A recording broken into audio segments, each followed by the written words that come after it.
Olá, eu sou o professor Geisel Pires Carvalho, professor de História, e esse é o nosso canal Educa Mais Serrano.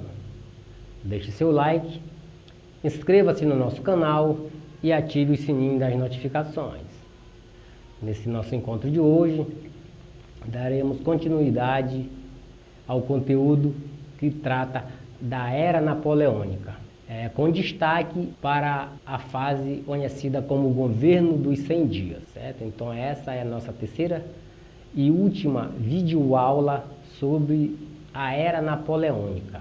Pois bem, então na aula anterior nós falamos do período imperial dessa Era Napoleônica e falamos da destituição de Napoleão do trono francês, onde o trono francês foi entregue a Luís XVIII, irmão de Luís XVI, na tentativa de forças estrangeiras de restituir a antiga ordem vigente na Europa durante a Revolução Francesa, que era esse regime absolutista. Pois bem, como é que se deu esse governo dos 100 dias? Então nós falamos na anterior que após ter sido destituído do poder, Napoleão Bonaparte foi exilado na ilha de Elba. E junto a esse exílio, ele foi agraciado sob seu comando com 1000 soldados. Então, como é que se dá esse governo de 100 dias? Pois bem, em março de 1815, Napoleão fugiu da ilha de Elba, acompanhado de 800 homens, e regressou à França. E nesse regresso, ao retornar para a França,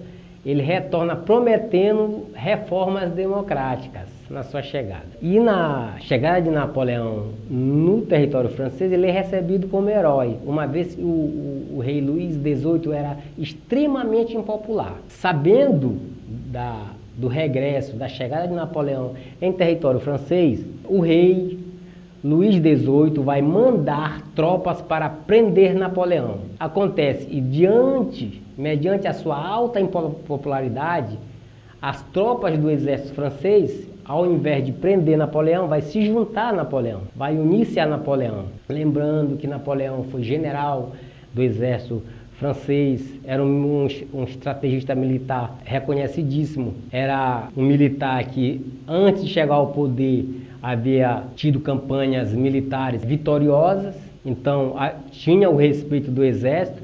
Então nesse período em que ele regressou e que as forças do monarca francês Luís XVIII foi enviada para prendê-lo, acabaram juntando-se a Napoleão. Então, acontecendo isso, o rei Luís XVIII vai fugir do país, vai fugir da França, e Napoleão vai assumir mais uma vez o poder no Estado francês. Obviamente com o apoio dos militares e da população. A população também vai apoiar esse retorno de Napoleão ao poder, uma vez que o rei Luís XVIII era extremamente impopular. Porém, mesmo reassumindo o trono francês, chegando ao poder mais uma vez, esse governo de Napoleão vai durar apenas 100 dias. E por que isso?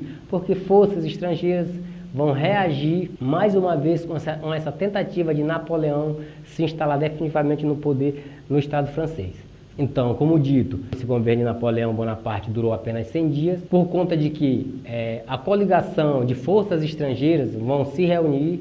Então, forças militares internacionais elas vão se reunir, liderada obviamente pela Inglaterra, que era quem confrontava a França, tanto no campo militar quanto no campo econômico. Então, essas forças militares internacionais, que eram lideradas pela Inglaterra, vão se reunir, se reorganizar, e uma vez reorganizadas, vão marchar contra a França, ocupar a França, vão enfrentar Napoleão, e Napoleão, juntamente com suas tropas, vão ser definitivamente derrotados na Batalha de Waterloo, que aconteceu em 18 de junho de 1815. Então, nessa batalha, Napoleão vai ser definitivamente derrotado. Nesse mesmo ano, Luís XVIII, que havia fugido durante o regresso de Napoleão, ele vai ser reconduzido ao trono francês. Napoleão vai ser preso e vai ser exilado na ilha de Santa Helena, que é uma possessão britânica no Atlântico Sul, e ali vai permanecer até a sua morte, ocorrida no dia 5 de maio de 1821. Então assim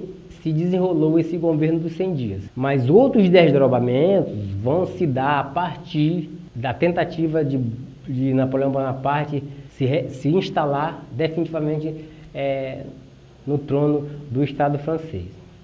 Então, durante todo esse período da era napoleônica, essas forças estrangeiras, amedrontado com a possibilidade de ver seus territórios ocupados, tomados pelo exército napoleônico, também se organizaram. E uma dessas organizações vai se dar a partir do Congresso de Viena, que é o que nós veremos agora.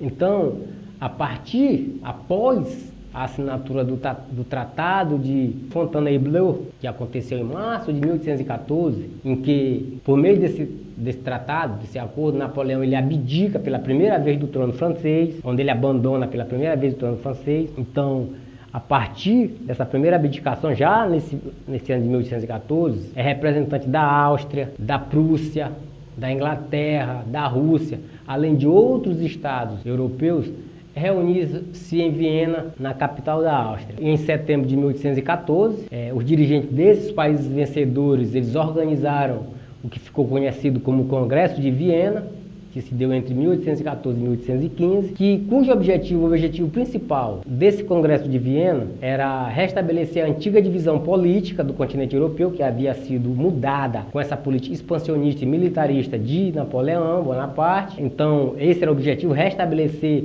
essa antiga divisão, ou seja, que os territórios ocupados pela França retornassem a seus governantes de origem, aos povos de origem. Então, esse era o objetivo do Congresso de Viena. Então, isso se deu, a necessidade de organizar o Congresso de Viena se deu exatamente por conta dessas conquistas napoleônicas que acabou modificando a divisão política em quase toda a Europa ocidental e central.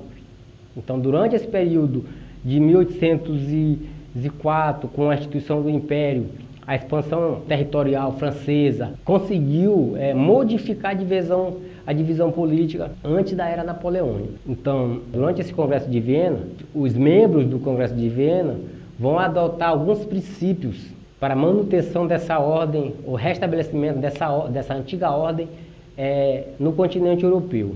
Então, quais seriam esses princípios adotados pelo Congresso de Viena? Dentre esses princípios está o princípio da restauração. E o que seria isso? Para os membros do Congresso, essa restauração seria retornar à situação política europeia de 1792, que era com o objetivo de restabelecer os domínios territoriais dos governos europeus antes da Revolução Francesa. Então esse era um princípio e foi definido dentro do Congresso de Viena, fazer com que os territórios dos governos europeus tivesse o mesmo formato antes do acontecimento da eclosão da Revolução Francesa. Outro princípio é o princípio da legitimidade. Esse princípio baseava-se na devolução de cada país aos herdeiros das antigas monarquias absolutistas. Por exemplo, na França, Luís XVIII, ele era da dinastia dos Bourbons, né? Ele reassumiu o trono, ou seja, ele era irmão de Luís XVI, que foi o rei, e foi decapitado, foi guilhotinado durante a Revolução Francesa. Então, o princípio da legitimidade do Congresso de Viena era exatamente fazer com que os governos de cada país fossem dados aos herdeiros das antigas dinastias absolutistas. O outro princípio é o princípio da solidariedade. Outro princípio defendido dentro do Congresso de Viena foi o princípio da solidariedade. E o que seria isso?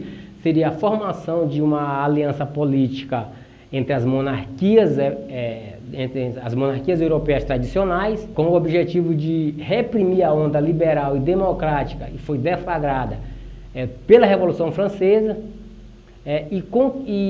e ampliada, dimensionada pelas conquistas napoleônicas. Então, o princípio da solidariedade pregava exatamente isso: organizar uma aliança política entre essas monarquias tradicionais da Europa, no sentido de eliminar, abolir uma possível onda liberal, uma possível onda emancipacionista, sob influência da Revolução Francesa, assim como dessas conquistas que ocorreu durante a era napoleônica. Outro princípio que foi defendido durante o Congresso de Viena é o princípio de equilíbrio europeu. E o que esse princípio defendia? Então esse princípio vai defender o equilíbrio entre as grandes potências, pregava a necessidade da não opressão de uma nação sobre as outras, como aconteceu na época de Napoleão, em que Napoleão oprimia as nações europeias com sua força militar. Então, o princípio do equilíbrio europeu defendido por membros do Congresso de Viena é exatamente essa necessidade de não opressão de uma nação sobre a outra. Então, esse é o princípio do equilíbrio europeu. Agora, os membros do Congresso de Viena, principalmente a partir do czar russo Alexandre I, sugeriu que fosse criada uma aliança militar que colocasse em prática o princípio da solidariedade, procurando, de uma certa forma, colocar em prática o princípio da política da solidariedade. Alexandre I, czar russo, ele propôs a criação da Santa Aliança entre as monarquias tradicionais e cristãs. Essa Santa Aliança era uma organização militar e a sua base de sustentação, a base que sustentava a Santa Aliança, estava sob dois princípios, duas forças, o trono e o altar. Isto é, ou seja, a monarquia e a igreja. Então, a Santa Aliança era contra essas possibilidades de instituir uma república no continente europeu, principalmente nesses países que tinham o regime monárquico absolutista. Então, os monarcas da Áustria, da Rússia, da Prússia, além de outras nações europeias, formaram essa organização com o objetivo de se defenderem mutuamente. Ou seja, uma vez que um desses membros fossem agredidos militarmente, os membros dessa Santa Aliança interviriam militarmente em defesa do membro agredido, certo? Então, uma vez organizada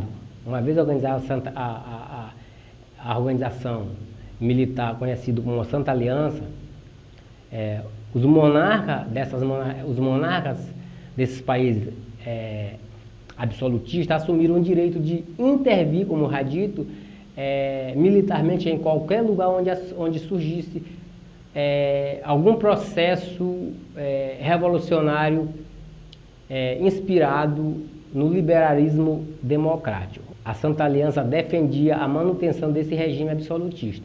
Mas aí vai surgir um impasse, porque nem todos os membros que participaram do Congresso de Viena foram favoráveis à criação da Santa Aliança, à criação dessa organização militar. E uma dessas nações que se opuseram, que não concordaram, que não aderiram à criação da Santa Aliança, foi exatamente a Inglaterra. E como é que foi a oposição? Como se deu a oposição inglesa, a oposição da Inglaterra em relação à Santa Aliança? Pois bem, embora, como dito, a Inglaterra tenha participado do Congresso de Viena, a Inglaterra ela negou-se a participar da Santa Aliança. E por um motivo muito óbvio, porque a Inglaterra ela apoiava os movimentos de independência da América Latina. E por que isso? Países, as colônias que tentavam se emancipar, se tornar independentes na América Latina, eram colônias de países de regime absolutista europeu. No caso, a maioria na América do Sul eram possessões da Espanha, o Brasil era de possessão portuguesa, na América do Norte o México era de possessão espanhola, e enfim, com exceção da parte norte da América, todo o restante eram possessões dessas monarquias absolutistas. Então a Inglaterra ela vai se opor, vai se posicionar contra a Santa Aliança exatamente por ser favorável a esse movimento de emancipação, de independência desses países da América Latina. E por que isso? Porque a Inglaterra vai ser contra, vai se opor e vai ser favorável a esses movimentos de independência.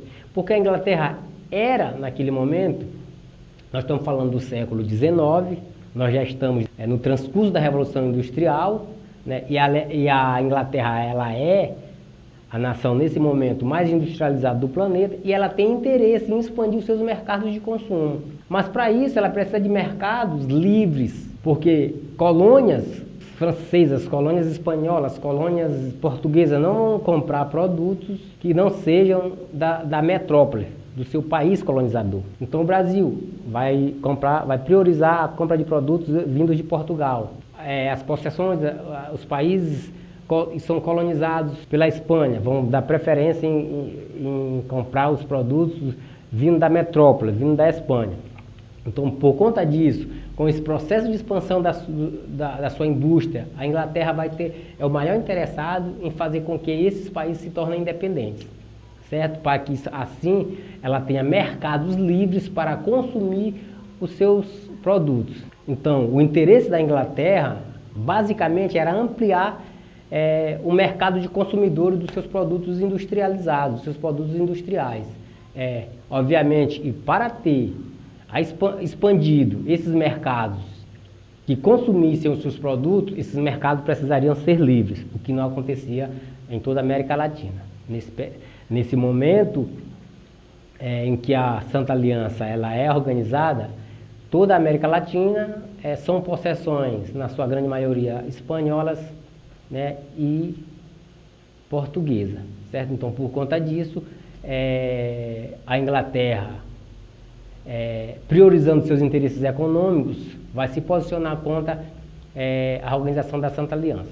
Os ingleses, em consequência de tudo isso, os ingleses eles defendiam esse liberalismo econômico e se posicionavam contra essas intervenções militares que era proposta, que foi proposto pelos membros da Santa Aliança, pelos membros das monarquias absolutistas que constituíam a Santa Aliança, certo? Uma vez se posicionando contra, a Inglaterra se posicionando contra, e aí nós estamos falando da nação mais industrializada na época, da nação poderosa do ponto de vista militar, né, que vai se posicionar contra essas intervenções militares, a não adesão da Inglaterra à organização militar conhecida como Santa Aliança, isso de uma certa forma vai fragilizar a organização. A Santa Aliança vai se fragilizando com o passar dos anos. Então, a partir de 1825, a Santa Aliança e esse sistema que ela representava vai começar a enfraquecer. Então, revoluções liberais e nacionalistas vão irromper, vão acontecer tanto na Europa, nas regiões da Europa, quanto fora da Europa, né? E obviamente que essas grandes potências conservadoras de regime absolutista, monárquico, de sucessão hereditária, vão passar a enfrentar divergências entre si. Até divergências entre si por conta de que um novo tempo começa a se organizar, em que essas monarquias, esses regimes absolutistas não têm mais espaço, o mundo passa por um processo de industrialização, enquanto que essas monarquias absolutistas, elas ainda mantêm uma relação com suas colônias de exploração de produtos primários, e a Inglaterra não tem interesse, o que a Inglaterra tem é interesse em encontrar mercados consumidores para que consumam os produtos industriais ingleses.